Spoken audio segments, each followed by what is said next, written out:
Hare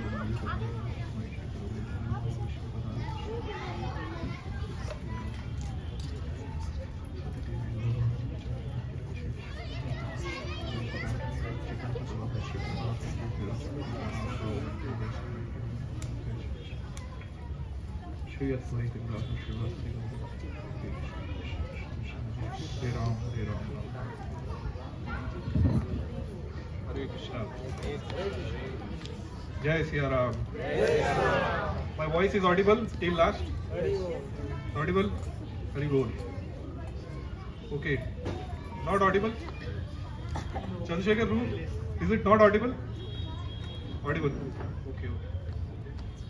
Okay, so I was asked to speak about the lessons from the marriage of Lord Sri Ramchandra and Mother Sita.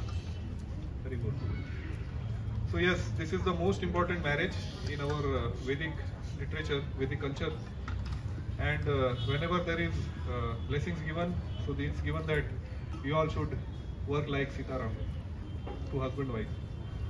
There is one interesting verse from Chanakya Pandit. How many of you know Chanakya Muni? Chanakya. In his Arthashastra, he writes, what he writes? Mata yasya grihe nasti, bharya cha priya vadini, aranyam tena gantavyam, yatharanyam tatha griham. What it means? Mata nasya grihe nasti, bharya cha priya vadini.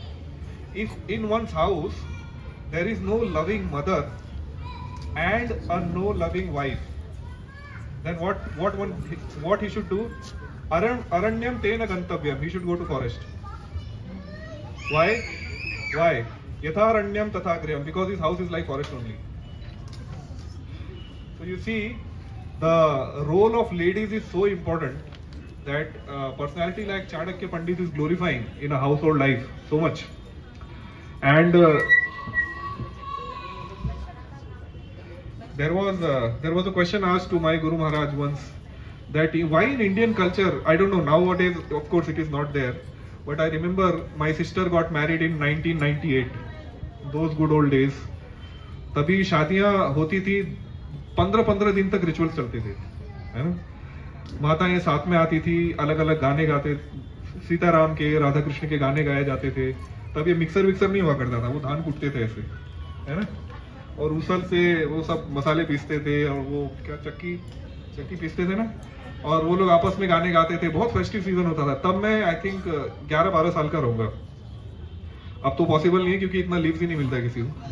अगर चाहे तो भी IT के वजह से बहुत हरिबोल हो गया है. बट एनीवेज, तो उनसे पूछा गया कि ये इतना ग्रैंड क्यों होता है. इनफैक्ट जब आप रामायण पढ़ेंगे तो माँ सीता और भगवान राम के विवाह के बारे में वाल्मीकि रामायण में बहुत इलेबोरेटली बताया गया है, और उससे भी ज्यादा इलेबोरेट बताया गया है तुलसी रामायण में. तो मेरे गुरु महाराज ने आंसर किया कि एक्चुअली वेस्ट में कैसा है, शादी होता है, चर्च में जाते हैं, और डू यू एग्री हरि बोल, इस एक्सचेंज होता है, काम हो गया. बाद में एक दूसरा रिलीजन है, कबूल है, उसके बाद तलाक, हरि बोल. लेकिन वैदिक कल्चर में ये बहुत ही बड़ा सीरियस मैटर है. It's a very very big serious social responsibility. और ये दोनों कपल को, जो कि शादी करने वाले, उनको ये समझ में आना चाहिए. इसके लिए ये इलेबोरेट अरेंजमेंट्स होता है. That is the basis of so much elaborate this thing. So इसका कहने का मतलब ये नहीं है कि आपको बहुत पैसा खर्चा करना है, but you have to follow all the rituals as much as possible, like that. So अब होता क्या है, देखिए ना, what happens in the marriage. This shloka comes in Panchatantra. क्या बोलते हैं पंचतंत्र में? कन्या वरेतम रूपम माता, व्हाट इज इट? कन्या वरेते रूपम माता वित्तम पिता शती बांधवा कुल इच्छन्ति मिष्ठानाम इतरे जनाः. मतलब शादी में एक्चुअली में क्या होता है? कन्या वरेते रूपम, जो लड़की होती है, she thinks that my husband should be very handsome. कन्या वरेते रूपम, है ना? उसके बाद माता वित्तम पिता श्रुति ही, और जो माता होती है वो ये सोचती है कि मेरे सन इन लॉ के पास कितना पैसा है, how much money has got. And then पिता श्रुतम, और पिता ये सोचता है कि मनी है या नहीं है, कितना पढ़ा लिखा है वो, क्योंकि अगर पैसा नहीं हुआ तो भी कमा लेगा पढ़ा लिखा है वो. फिर बांधवम कुलम इच्छन्ति, जो आपके रिलेटिव्स है वो देखते हैं कास्ट का है या नहीं. नहीं होगा तो बॉयकॉट, हरी बोल। बांधवम कुलम इच्छन्ति, तो रिलेटिव्स देखते हैं कि भाई इसका कुल अच्छा है या नहीं, या ऐसे सब। और उसके बाद मिष्ठाना मितरे जना, बाकी बाराती लोग खाने में क्या है, मिष्ठाना मितरे जना, भाई मिठाई में क्या है, उनका यही इंटरेस्ट होता है। लेकिन हम देखते हैं भगवान राम और मदर सीता के लाइफ से कि बहुत सारे लेसन्स आचार्यगण बताते हैं उनके विवाह से। आप देखिए, विवाह की शुरुआत ऐसे होती है कि विश्वामित्र मुनि जाते हैं और वो कहते हैं कि मुझे आपके 2 बेटे चाहिए राक्षस मारने के लिए, और वहां पे विवाह का कुछ प्रश्न नहीं है, there is no question of vivah. You are all comfortable no if I am speaking in Hindi in between? चलेगा, चलेगा, नल्ला इरका। हरी बोल। Okay, so you see, then Dasharath is very aggrieved, but still Vashishta convinces him that he should give, and then they serve Vishwamitra Muni very nicely in all throughout the journey, उनके सिद्धाश्रम तक जाने तक, very nicely they serve, they ask lot of questions। यहाँ तक कि भगवान राम पूछते गंगा कहाँ से आई। एक्चुअली गंगा आई भगवान के श्री चरणों से, विष्णु के श्री चरणों से आई है वो, और भगवान राम कौन है, साक्षात विष्णु है। लेकिन फिर भी वो पूछ रहे हैं कि गंगा का उद्गम कहां से हुआ है, can you please tell me the story. उसके बाद वो राक्षसों को मारते हैं और बड़े ही शालीनता से गुरु की सेवा करते हैं, और उसके बाद विवाह का प्रसंग आता है। तो आचार्यगण बताते हैं कि इसका मतलब है भगवान भी अपने खुद के एग्जाम्पल से दिखा रहे हैं कि शादी से पहले ब्रह्मचर्य ट्रेनिंग बहुत जरूरी है, बहुत ज्यादा जरूरी है। जो माताएं जिनके बच्चे अब शादी के लायक हैं उनके लिए स्पेशली ये एक इम्पोर्टेंट लेसन है। और ऐसे बोला जाता है कि इस्कॉन की यूथ सेंटर जेट एज गुरुकुल है, तो कम से कम 1-2 साल के लिए अपने बच्चों को डालिए बेस में या ऐसे किसी सेंटर्स में, क्योंकि ये बहुत जरूरी है। शादी से पहले एक ब्रह्मचारी की ट्रेनिंग लेना बहुत जरूरी है। भगवान राम खुद अपने एग्जाम्पल से दिखा रहे हैं, उन्होंने डायरेक्टली जाके शादी नहीं की, पहले गुरु की सेवा की। ऐसे बताया जाता है कुछ 1 साल तक ये पूरा कार्यक्रम चला उनका, राक्षसों को मारने का और अयोध्या से जनकपुरी तक जाने का, है ना, पूरा ऐसे एक साल तक का कार्यक्रम चला है। तो 1 साल तक उन्होंने सेवा की। तो ये हम पहली सीख लेते हैं कि गृहस्थ आश्रम में जाने से पहले एक क्या बोलते हैं उसको, ब्रह्मचारी आश्रम का क्रैश कोर्स बहुत जरूरी है, ताकि हम गृहस्थ आश्रम में अपनी चेतना को बराबर से बनाए रखें और भौतिक वस्तुओं में आसक्त ना हो। और दूसरी देखिए, ये मैं हमेशा सोचता था, आई यूज्ड टू थिंक कि भगवान राम ने धनुष तोड़ा ही क्यों, what was the need, why he had to break धनुष to marry mother Sita, he could have just married mother Sita. So आचार्यस, there is Shri Vaishnav Acharya Shri Govind Raj, he explains that धनुष रिप्रेजेंट्स डिस्ट्रक्टिव पोटेंसी। ये डिस्ट्रक्शन का मूल था एक्चुअली में। अगर आप इस धनुष की कथा सुनेंगे तो ये धनुष एक्चुअली में बनाया गया था त्रिपुरासुर नाम के डीमन को मारने के लिए। ये विश्वकर्मा ने इनको दिया था भगवान शिव को। उसके बाद विष्णु और लॉर्ड शिवा का फाइट हुआ जिसमें लॉर्ड शिवा लॉस्ट, और उसके बाद में जब दक्ष का एपिसोड हुआ था जहाँ पे सती हुई थी, है ना, सती, उसमें फिर Shiva took that boy and wanted to finish the entire demigods including Daksha. फिर देवताओं ने प्रार्थना की ब्रह्मा जी से की, तो बोले lord Shiva is Ashutosh, you go and pray, वो आपकी बात मान लेंगे। तो उनसे जाके उन्होंने प्रार्थना की, तो भगवान शंकर ने देवताओं को धनुष दे दिया।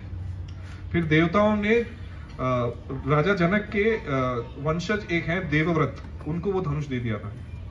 तो ये धनुष डिस्ट्रक्टिव पोटेंसी को रिप्रेजेंट कर रहा था। और आप देखिए त्रेता युग में या भगवान राम के विवाह के पहले सिर्फ और सिर्फ डिस्ट्रक्शन हो रहा था। कार्तिवीर्य अर्जुन आया, उसने ब्राह्मणों के साथ बहुत अन्याय किया। फिर परशुराम आए, 21 बार खून खराबा, मारना, काटना, यही सब चल रहा था। Only this was going on. So Lord Ram thought, I want to establish a good praja. So for establishing a good praja, first I have to destroy all the symbols of destructive potency. इसलिए उन्होंने इस धनुष को तोड़ा। That was the main reason of breaking this bow, ऐसा। और ऐसे बताया जाता है कि भगवान राम जब वाल्मीकि रामायण में है, हालांकि स्वयंवर जैसा कुछ हुआ नहीं था जो हमने ड्रामा इनेक्ट किया, ये स्वयंवर तुलसी रामायण में आता है, वाल्मीकि रामायण में ऐसा कुछ हुआ नहीं था। ऐसे बताते हैं कि 5000 लोग उस धनुष को उठा के ले जाते थे और माँ सीता उसको अपने बाएं हाथ से खेलती थी, ऐसे ऐसे हम बोलते हैं ना हिंदी में, हमारे बाएं हाथ का खेल है। तो फिर महाराज जनक ने इसीलिए कंडीशन रखी थी कि इसके मैच का जो होगा, जो कि वो धनुष उठा सकेगा, वही इससे शादी करेगा। तो इसलिए उन्होंने कंडीशन रखी थी। स्वयंवर तो नहीं हुआ था, but every now and then राजा लोग आते थे और वो धनुष उठाने का प्रयास करते थे, लेकिन असफल हो जाते थे, दे वुड बी अनसक्सेसफुल। फिर उसके बाद they would attack and Janak Maharaj had the blessing, as per Valmiki Ramayana, Janak Maharaj had the blessing of Brahma that nobody will be able to defeat you if they attack you for getting the hand of Sita. ऐसे तो जो भी आता था हार के मुंह काला करा के चला जाता था। फिर जब भगवान राम आए तो अब देखिए, Vishwamitra also didn't plan actually. If you see Vishwamitra, name itself is Vishwamitra, क्यों? क्योंकि उन्होंने भगवान राम और माँ सीता का शादी कराया। और उसके बाद देखेंगे रामायण में कोई है ही नहीं, he is not there only, his only role is unite mother Sita and Lord Ram, like that. So he comes just to marry mother Sita and Lord Ram. और then he says, actually doesn't say कि मैं आपकी शादी कराने के लिए, what he says, there is a great Shiv dhanush. So Ram and Lakshman being born in a Kshatriya race externally, they become excited. अब जैसे आप अगर कोई ऐसे यंग बच्चा बहुत क्रिकेट का फैन है, तो उसको बोलेंगे सचिन तेंदुलकर का बैट है, तो उसको बहुत इंथुसियाज्म आ जाता है, अच्छा ऐसा है, मेरे को देखना है, I want to see. Similarly Lakshman और रामचंद्र के अंदर बहुत ऐसा जिज्ञासा हुआ, अच्छा लॉर्ड शिवा का बहू है, अच्छा हमको देखना है, क्या हम देख सकते हैं? हाँ हाँ चलो। तो जब वो शिव धनुष लाया गया भगवान राम के सामने, तो ऐसे बताते हैं कि भगवान राम पूछ रहे थे विश्वामित्र मुनि से, क्या मैं इसको टच कर सकता हूँ, क्या मैं इसको छू सकता हूँ, क्या मैं इसको उठा सकता हूँ, कैन आई स्ट्रिंग इट, क्या मैं इस पे प्रत्यंचा चढ़ा सकता हूँ? ऐसे करते करते तोड़ ही डाला उसको। तो इसमें ऐसे बताया जाता है कि आचार्यगण बताते हैं कि गृहस्थ लाइफ में गुरु के अंडर रह के सेवा करना कितना जरूरी है। ये भगवान राम अपने इस एग्जाम्पल से बता रहे हैं, always serve under the direction of guru, never be independent, ऐसे। और अब जब शादी हो रही होती है तो आई मीन जब ये धनुष तोड़ देते हैं, तो महाराज जनक कहते हैं कि आप अब मेरी बेटी से शादी कीजिए, you get married to my daughter. So what Lord Ram says, no no no, I didn't come here for marriage, that will be decided by my parents actually, तो आप मेरे माँ बाप से बोलिए। Then he sends his representatives to Ayodhya, Janak Maharaj आते हैं पूरी गाजे बाजे के साथ। तो एक और इसमें टीचिंग है कि बिना माता पिता के आशीर्वाद के कोई शादी सफल हो ही नहीं सकती।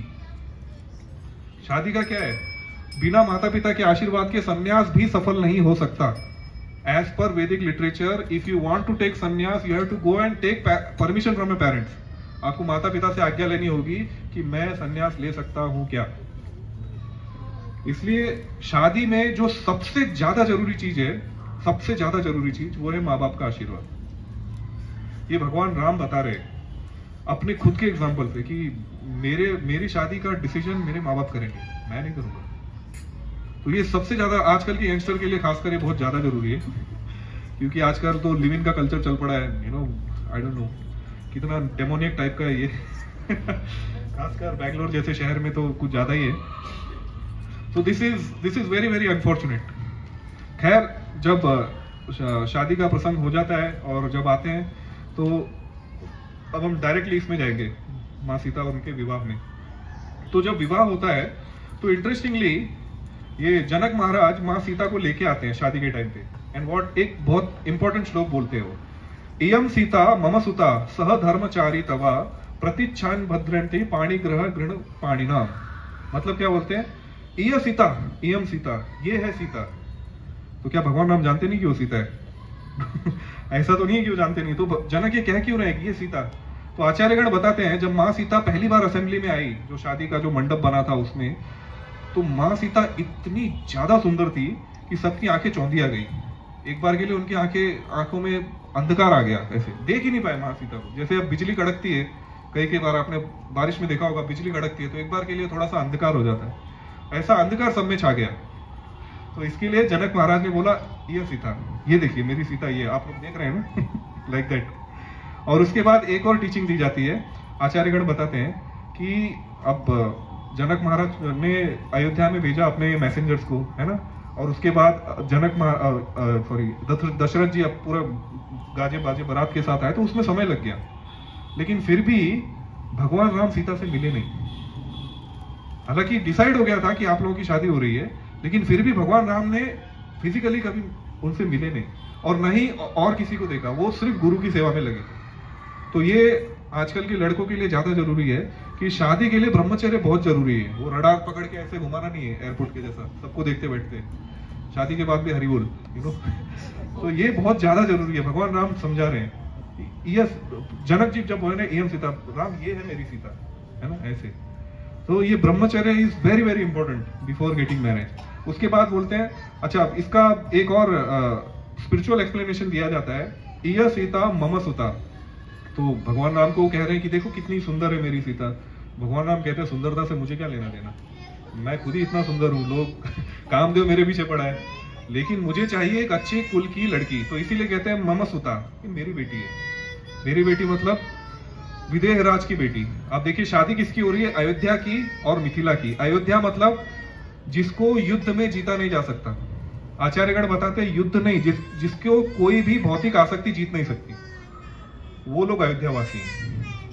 One who can never be conquered by material desires, these are Ayodhyavasi. और मिथिला विदेह राज, जिनके लिए मटेरियल अटैचमेंट है ही नहीं।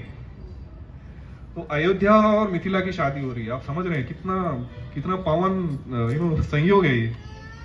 तो मम सुता सह धर्मचारी तवा, ये बहुत इंपॉर्टेंट है। वो बोलते हैं कि ये आपके हमेशा धर्म में आपके साथ हमेशा धर्म करेगी। आप देखेंगे जब भगवान राम, हम उसका डिस्कशन करेंगे, भगवान राम जब वन को जा रहे थे तो उन्होंने बोला आप मत जाओ, लेकिन माँ सीता ने हमेशा कहा नहीं मैं जाऊंगी, मैं जाऊंगी। और जब वो लोग रावण को मार के वापस आते हैं, और जब ये धोबी का प्रकरण होता है, जो ही उनको ताना देता है, और उसके बाद में तो अगर आप वाल्मीकि रामायण को पढ़ेंगे तो उसमें क्लियर है कि भगवान राम ने माँ सीता को नहीं भेजा था, it was there mutual decision. क्योंकि जितनी चिंता भगवान राम को अपनी प्रजा की थी, उससे ज्यादा चिंता माँ सीता को अपनी प्रजा की थी, क्योंकि वो जगत माता है। तो वो उनको ऐसा लग रहा था कि मेरे वजह से कोई गलत काम नहीं करना चाहिए, मेरा नाम लेके या मेरा एग्जाम्पल लेके। ऑफ कोर्स माँ सीता को तकलीफ हुई और वो रोए। उसके बाद जब लक्ष्मण उनको वाल्मीकि जी के आश्रम के पास छोड़ के आया तो भी वो रो रहे थे। रोना स्वाभाविक है क्योंकि वो विप्रलंब हो रहा था, लेकिन फिर भी ये दोनों का कॉन्शियस डिसीजन था। तो ये है सह धर्मचारिणी तवा प्रतिच्छानी मैं भद्रम थी। अब वो कहते हैं कि ये तो आपकी इटर्नल कॉन्सर्ट है, मैं कौन होता हूं देने वाला, ये तो साक्षात लक्ष्मी है, इसके लिए आप इनको ग्रहण कीजिए। और एक बहुत ही अच्छी चीज वो बताते हैं जो कि खासकर माताओं को सुननी चाहिए। क्या बोलते हैं वो, पतिव्रता महाभागा छाये व अनुगता सदा। पतिव्रता महाभागा, ये पतिव्रता होगी और आपका छाये की तरह साथ देगी। छाया मतलब क्या, मतलब शैडो। तो क्या माया है क्या वो भगवान की शैडो माया है। तो आचार्यगण गोविंदराज इसका बहुत अच्छा एक्सप्लेनेशन देते हैं। देखिए ये आप लोग, मैंने भी ट्राई नहीं किया था, अभी रिसेंटली मैंने देखा है ये, आफ्टर पढ़ने के बाद। आप जब मॉर्निंग में इधर, खासकर बेंगलोर में सबको विटामिन D3 की बहुत कमी होती है क्योंकि ज्यादातर क्लाउडी होता है ये, तो लोग सुबह में वॉकिंग करते हैं। तो आप जब वॉकिंग करेंगे ना, जब उगता सूरज होता है तो आप देखेंगे आपकी छाया आपके पीछे होती है ना। और उसके बाद जब दोपहर का टाइम आता है 12 बजे, तो आपकी छाया आपके पैरों पे होती है ना। और शाम के वक्त आपकी छाया आपके सामने होती है। You have experienced, you have seen. तो आचार्यगण बताते हैं उगता सूरज represents the prosperity in husband's life. तो उसमें पत्नी हमेशा पीछे रहेगी और हस्बैंड को एंजॉय करने देगी। You enjoy, you enjoy. और जो स्कॉर्चिंग सन है वो दर्शाता है कि आपके जीवन में सुख और दुख अब दोनों बराबर में चल रहे हैं। तो उस समय क्या करेगी, पत्नी आपके चरणों में आ जाएगी, आपके साथ सुख और दुख का सामना करेगी। है ना, ऐसा होता है कभी कभी हमारा जॉब चला जाता है तो माता जी लोग कुछ तो they start doing work, I am just giving some practical example ऐसे। और जब सनसेट होता है, मतलब जब आपकी एक्चुअली में सिर्फ if you are only having wrong time, जब आपके जीवन में सिर्फ गलत हो रहा होता है तो पत्नी आपके आगे आती है और वो रॉन्ग टाइम पहले वो अपने ऊपर लेती है, उसके बाद आपके ऊपर जाना होता है। तो ये कितनी अच्छी शिक्षा दे रहे हैं आचार्यगण, है ना, ऐसे बताया जा रहा है। तो ये शिक्षा हुई थी और इसका यही मतलब है छाये व अनुगत सदा, ऐसा। और उसके बाद आप देखेंगे शादी हो जाती है और उसके बाद बालकांड खत्म होता है, माँ सीता और ये लोग सब चारों भाइयों की शादी हो जाती है और उसके बाद वो लोग अयोध्या वापस चले जाते हैं। तो शादी के बाद 12 साल वो लोग अयोध्या में रहे, लेकिन वो 12 साल वाल्मीकि मुनि सिर्फ 2 श्लोक में खत्म कर देते हैं कि माँ सीता और भगवान राम ने कई ऋतुएं गुजारी एक साथ हंसते खेलते, खत्म। लेकिन यही आप अरण्य कांड में आते हैं, जब वो लोग ऋषियों की सेवा कर रहे हैं, जब वो लोग ब्राह्मणों की सेवा कर रहे हैं, इलेबोरेट डिस्क्रिप्शन है कैसे पंचवटी में लोग ठहाके लगा रहे हैं, कैसे वो लोग एक दूसरे से बातें कर रहे हैं। तो आचार्यगण बताते हैं कि हमारा जो वैदिक धर्म है, सनातन धर्म है, उसको वर्णाश्रम धर्म भी बोला जाता है। तो आप देखेंगे वर्ण को अगर छोड़ दें, आश्रम में आइडियली गृहस्थ आश्रम इज द मोस्ट सेल्फलेस आश्रम। सबसे ज्यादा अगर कोई निस्वार्थ आश्रम है तो वो गृहस्थ आश्रम है। क्यों? ब्रह्मचारी को अपना स्टडी करने का है ना, वानप्रस्थ को अपना माला जपना है, और सन्यासी तो अपने ध्यान और योग में ही मगन रहते हैं। तो अगर किसी से निस्वार्थ भावना की उम्मीद की जाती, आइडियली, आजकल ऐसा नहीं है गृहस्थ आश्रम लोग सबसे ज्यादा निस्वार्थी होने चाहिए, पर स्वार्थी हो गए हैं। तो इसके लिए ब्रह्मचारी लोग को काउंसलर बनना पड़ता है अपना साधना और स्टडी छोड़ के, आइडियली सबसे ज्यादा निस्वार्थ भावना होती है गृहस्थों में, है ना। उनको पैसे भी कमाने हैं, बाद में लोगों को प्रसाद भी खिलाना है, ब्राह्मणों की सेवा भी करनी है, अपनी साधना भी करनी है, और लोगों का कल्याण उपकार भी करना है। तो ये दिखाया जा रहा है वाल्मीकि मुनि द्वारा कि जब वो लोग एक्चुअली में आपस में एंजॉय कर रहे थे, उसको 2 श्लोक में खत्म कर दिया हूं। लेकिन जब वो लोग ऋषियों की, ब्राह्मणों की, वैष्णवों की सेवा कर रहे हैं, तो उसको इलैबोरेटली डिस्क्राइब किया गया, इलैबोरेटली, कि देखो कैसे। तो ये वाल्मीकि मुनि ये सिद्ध करना चाहते हैं कि गृहस्थ आश्रम का वास्तविक परिपूर्णता है ब्राह्मणों वैष्णवों की सेवा करना। और अगर ये नहीं हो रहा है तो आप गृहमेधी हैं। गृहमेधी का भी उल्लेख आता है। गृहमेधी मतलब जो कि भगवान से आसक्त नहीं है, सिर्फ भौतिक सुखों से आसक्त है, जिसके लिए नर्क के द्वार खुले हुए हैं। तो ये सीख मिलती है हमें। उसके बाद आप देखेंगे अरण्य कांड में एक अत्रि मुनि और अनुसुईया का डिस्क्रिप्शन आता है ना। तो उसमें आप देखेंगे, जब मेरे सिस्टर की शादी हो रही थी, उस टाइम पे एक बड़ी हिट मूवी थी जिसका टाइटल, मतलब जिसका एक पंचिंग लाइन था, प्यार दोस्ती है। मैं उस मूवी का नाम नहीं लेना चाहता, आप लोग तो समझदार है, समझ गए प्यार दोस्ती है ना। तो ये आइडिया रामायण से ही आया है। अनुसुईया माँ सीता को बोल रही है, क्या बोल रही है? न अतो वशिष्ठम पे शाम्बी बांधव सी ओ Sita, I perceive no one best friend than one's husband. पति से ज्यादा अच्छा दोस्त पत्नी के लिए कोई दूसरा नहीं है। और ये आप देखते हैं रामायण में ही, जो राक्षस थे वो भी इतने कल्चर थे कि अपनी बीवी से बात करते थे, संवाद होता था। आजकल के जैसा नहीं, तू मेरी जूती के बराबर है, बच्चे पैदा कर, फलाना ढिमकाना, क्या क्या तो भी होता है। ये सब बाहरी आक्रमण की वजह से जो हमारी कल्चर मतलब पॉल्यूट हुआ है ना, इसकी वजह से सब आइडियाज आए हैं।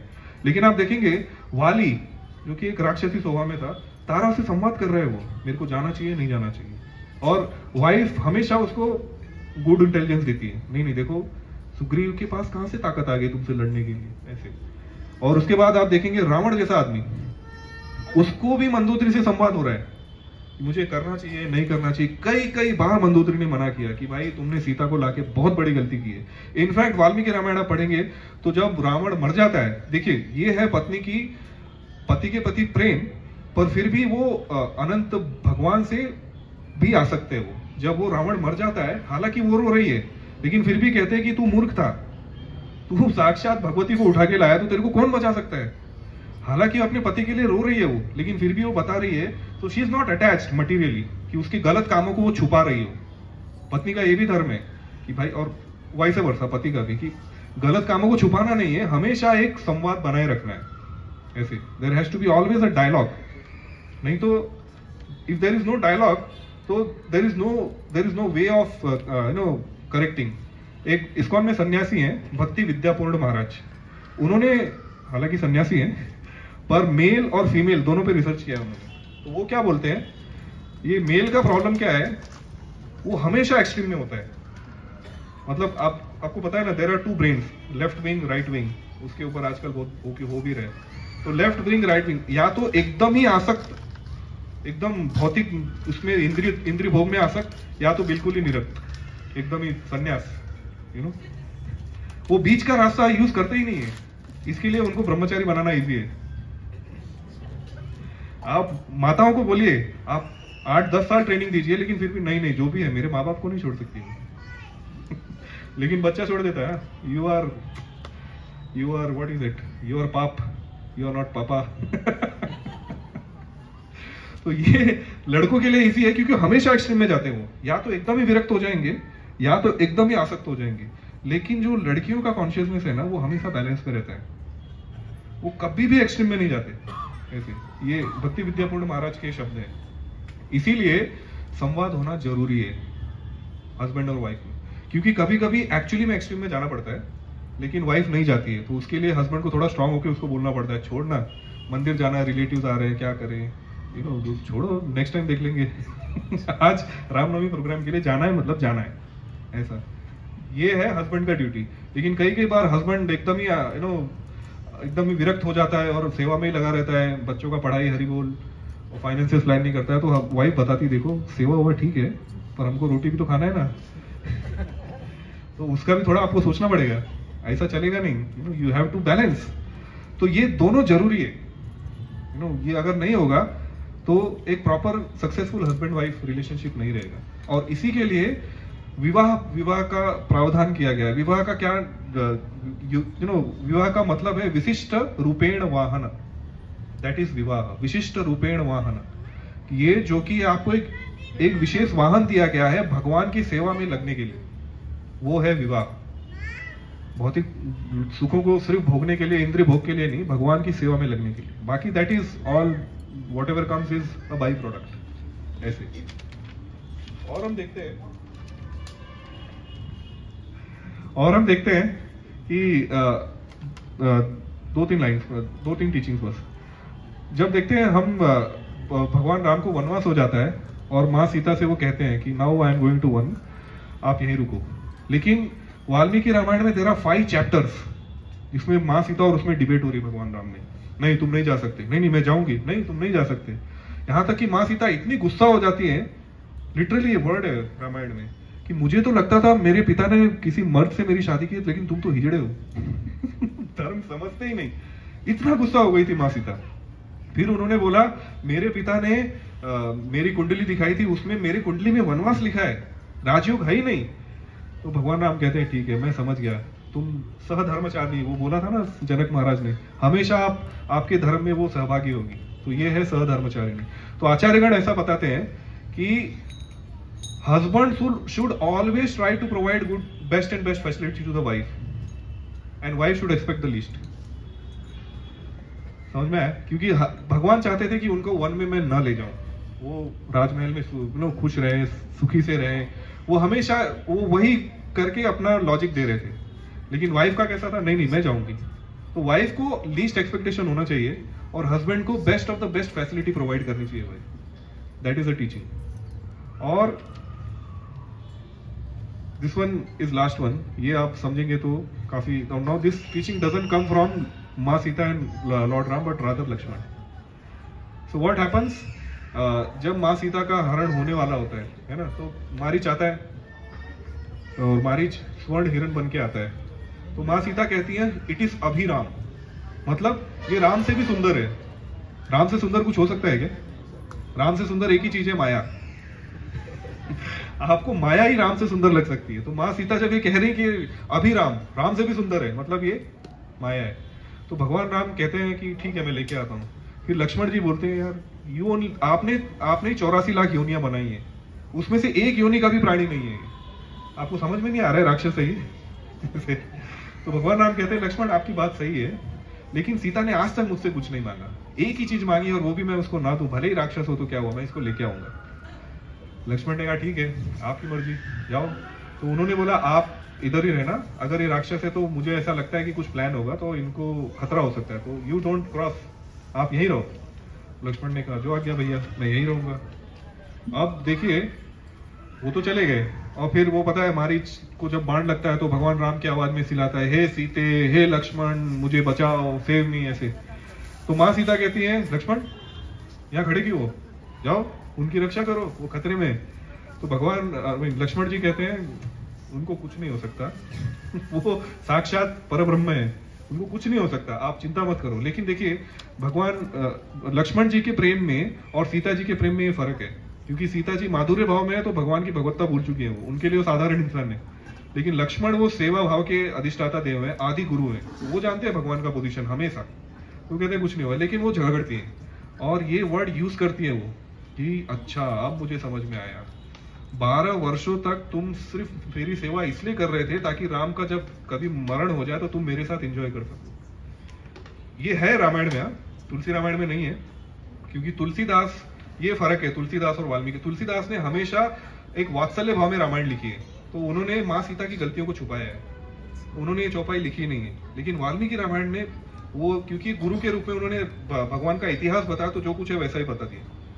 उन्होंने बोला ऐसे, तो लक्ष्मण के लिए बहुत ज्यादा हो गया है, that was too much for Lakshman. फिर उन्होंने कहा माता मेरी बात को आप नहीं मान रहे, आपको इसका दंड तो भुगतना पड़ेगा, लेकिन अब मैं यहाँ रुक नहीं सकता, जो शब्द आपने मुझे बोले, अगर मैं रुक गया तो मैं दंड का भागी बन जाऊंगा, तो इसलिए वो चले जाते हैं। अब देखिए माँ सीता ने उनको डांट दिया, पहले उनको आज्ञा थी राम की कि आपको रुकना है, लेकिन माँ सीता ने डांट के भगा दिया। अब जब वो राम से मिल रहे हैं तो राम क्या बोलते हैं, अरे लक्ष्मण इधर क्या कर रहे हो, एक ही सेवा दिया तुमसे वो भी नहीं होता है क्या मतलब यार, तुमको अकल है या नहीं। These are the words used by Lord Ram when he first says कि you have brain or not, I told you not to leave Sita। अब मैं वापस जाऊंगा तो सीता नहीं मिलेगी मुझे, आई एम वेरी कॉन्फिडेंट, क्योंकि ये राक्षसी था। अब लक्ष्मण, आप समझ रहे हैं ना, लक्ष्मण के गुस्सा नाक पे रहता था, है ना। तो जब माँ सीता ने उनको ऐसे अपराध किया तो भी लक्ष्मण ने गुस्सा नहीं किया, सिर्फ प्रार्थना की, माँ आप मुझे तो यहाँ से भगा रही हैं, लेकिन मैं जानता हूँ आपके ऊपर संकट आएगा। और इधर जब वो राम से भी ऐसा डांट सुन रहे हैं, यार एक ही सेवा दिया तुमको, वो भी ढंग से नहीं होता है, वो किसी काम की नहीं, you are useless actually, you are useless servant. फिर भी लक्ष्मण उनके ऊपर गुस्सा नहीं करते हैं, वो माफी मांगते हैं कि भैया मुझे माफ कीजिए, माँ सीता ने मुझे कुछ कटु वचन बोले जिसके लिए मुझे आने पड़ा। तो आप ये समझ सकते हैं कि लक्ष्मण ने ऐसा क्यों किया। वो इंसान जो कि बात बात पे धनुष उठा लेता था, ड्रामा में देखा होगा आपने, I tried my best, I don't know I was successful, but Lakshman के नाक पे गुस्सा रहता था।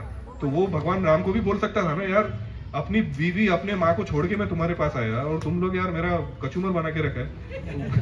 और इसके लिए लक्ष्मण को मृदंग बोलते हैं, वो दोनों साइड से बचते हैं, यू नो, एक साइड से माँ सीता बजाती है, दूसरे साइड से भगवान राम बजाते हैं, वो बचते ही रहते हैं। इसके लिए वो नेक्स्ट लाइफ में बलराम बने, तो बहुत हो गया तुम लोग का मैं बड़ा भाई बनूंगा, तुम्हारा ऑर्डर फॉलो नहीं करूंगा मैं ऐसे।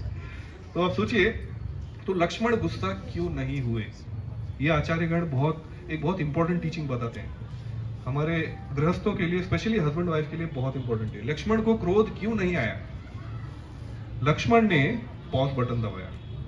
पॉज बटन मतलब अभी आप समझो मूवी देख रहे हैं कुछ, है ना, आजकल क्या चल रहा है आई डोंट नो, सलार में कुछ एक्शन सीन आ रहा है और आपको बोल रहे हैं अरे खाने की थाली लेके जाओ, तो आप क्या करते हैं, पॉज दबाते हैं उसको, फिर जाते हैं किचन से वो खाने का थाली लेके आते हैं, फिर उसको पॉज को फिर से प्ले करके फिर देखते हैं ना। तो Lakshman played the pause button. Pause button मतलब जब माँ सीता ने उनको ऐसे बोला तो लक्ष्मण थोड़ा रुके और सोचे माँ सीता मुझसे ऐसे क्यों बात करेंगे, क्योंकि वो भगवान राम से इतना प्रेम करती है। ऐसा नहीं कि मुझसे वो द्वेष कर रही है, पर उनका भगवान राम के प्रति प्रेम इतना अगाध है कि वो उनको कुछ सूझ ही नहीं रहा है, और जो मन में आ रहा है बोल रहे हैं। ऐसे ही जब भगवान राम ने उनके साथ ऐसा बर्ताव किया तो उन्होंने फिर से पॉज बटन दबाया कि क्योंकि भगवान राम माँ सीता के लिए इतना कंसर्न है, इसके लिए वो मुझसे ऐसा बोल रहे हैं, वरना वो मुझसे तो कभी ऐसे बोल ही नहीं सकते। ऐसे बताया जाता है कि अयोध्या में भगवान राम लक्ष्मण के बिना खाना ही नहीं खाते थे, जब तक लक्ष्मण उनके साथ बैठ के खाना नहीं खाएंगे वो खाना नहीं खाते। तो लक्ष्मण को ये सब चीजें याद नहीं, पर वो पॉज बटन कैसे दबा सके, कैसे, because he was grateful. Guru Maharaj says if you are not grateful you are grateful. कृतज्ञता होनी चाहिए हस्बैंड को वाइफ के लिए और वाइफ को हस्बैंड के लिए। अगर ये कृतज्ञता नहीं है तो पॉज बटन छोड़ो, हमको रिमोट का है वही पता नहीं चलता है।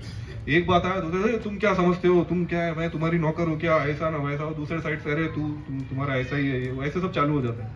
लेकिन वो कृतज्ञता रहेगा ना, जब हस्बैंड देखती है, आई मीन वाइफ देखती है कि हस्बैंड मेरे लिए कितना कष्ट कर रहा है, करना चाहिए, I don't know how many of you do लेकिन if is a working wife you have to help her in household chores and everything, ये सब करना चाहिए, you know, you don't have to put everything on her. Similarly husband should think about wife कि वो मेरे लिए कितना ध्यान रखती है, मेरे लिए खाना पकाती है, मेरा ध्यान रखती है ऐसे। तो वो एक ग्रेटफुलनेस हस्बैंड और वाइफ के बीच में बहुत जरूरी है। That is the root of husband and wife relationship. वो नहीं है तो कुछ भी नहीं है। तो ये लक्ष्मण जी ने सिखाया अपने बर्ताव से। और इन शब्दों को कह के मैं अपने शब्दों को विराम दूंगा। आप लोगों का बहुत बहुत धन्यवाद। जय जय सिया राम।